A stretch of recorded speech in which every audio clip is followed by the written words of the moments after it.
Vietnam, 1,969.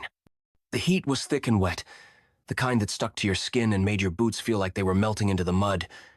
We hadn't seen the sun in 3 days. Just fog, rain, and the endless green of the jungle pressing in like a wall of silence. Our unit had been on patrol near the Cambodian border. 12 of us went in. 11 were still walking. Private First Class Eddie Harper was the kind of guy who never complained, never panicked, and never said more than he needed to. He was from Missouri, grew up on a pig farm. Tough as nails, quiet as a shadow. I remember the day it happened, like a reel that never stopped spinning. We'd stopped to rest near an old French bunker half swallowed by vines. The place was dead silent, too quiet. You learn to listen for that kind of silence in Vietnam. It's not peaceful. It's the sound of something waiting. I crouched near Eddie, who was lighting a cigarette with his shaking hands. It was the first one I'd seen him smoke in weeks. He looked at me, almost embarrassed, and said, "Just feels like the kind of day where you need one." I smiled. "Light me up, too." He handed me the pack.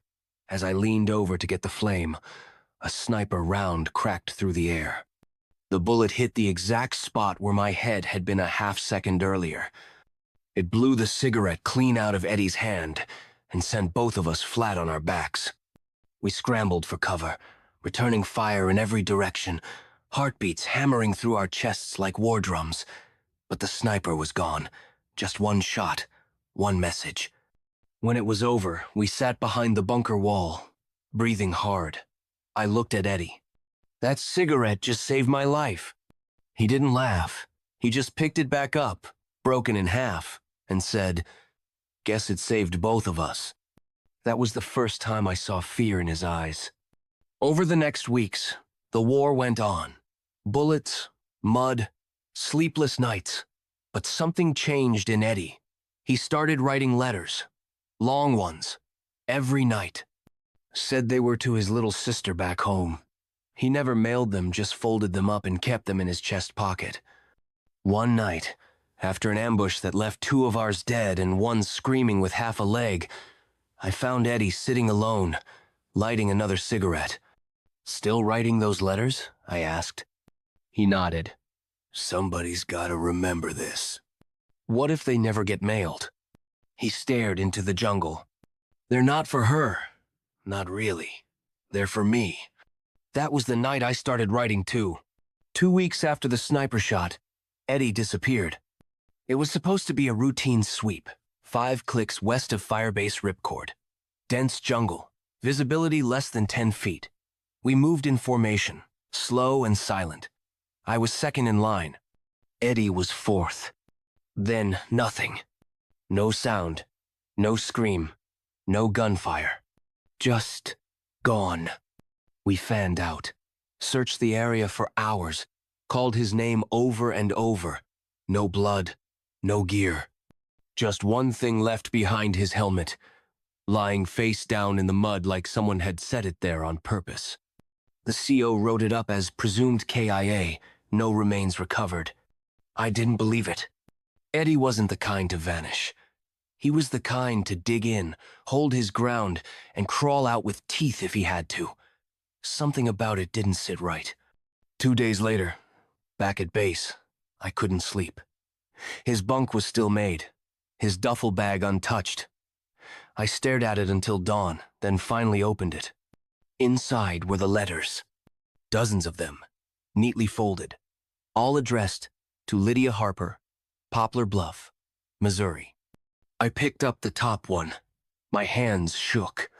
It read, "If you're reading this, I didn't make it. Or maybe I just stopped trying. Sometimes out here it's hard to tell the difference. You always asked why I never talked about things. I guess this is why. Because when you say them out loud, they become real. And I didn't want this war to be real. Do you remember Dad's cigarettes? How he'd smoke them on the porch and say nothing for hours? I understand now. Silence says everything. When words fall apart. Tell Mom I'm sorry I never wrote her directly. I couldn't. She'd hear the truth in my words, and I wasn't ready to tell it. There's a guy in my unit named Miller. If anyone brings this home, it'll be him. He was the one the bullet was meant for. But fate lit my cigarette that day. I don't know what's coming next. I just know I've already seen too much. Love, Eddie. I sat on his cot for hours, rereading the letter until the ink started to smudge under my fingers. That night, I didn't tell the others what I found.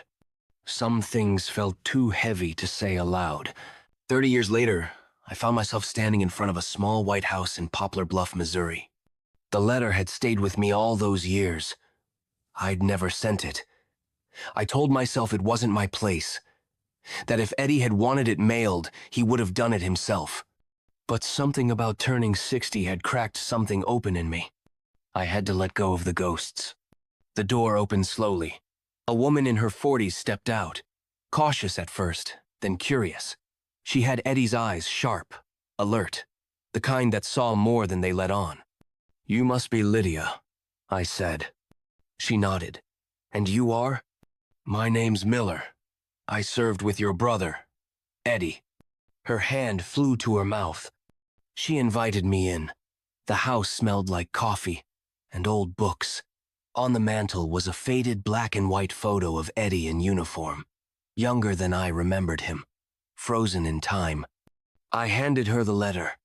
She didn't say a word for a long time, just sat and read, then read again. "I always thought he was alive," she said at last, "that he might walk through the door someday." I nodded. In a way, he just did. She reached under the table and brought out a small wooden box. Inside were a few childhood photos, a broken toy truck, and to my shock, a cigarette, flattened and wrapped in plastic. Dad kept it. Said it was the last thing Eddie mailed before he shipped out. Said it was a joke. I stared at it in disbelief. "That cigarette," I said, "was the reason I'm still breathing."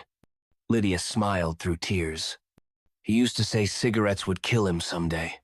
Maybe it saved someone instead."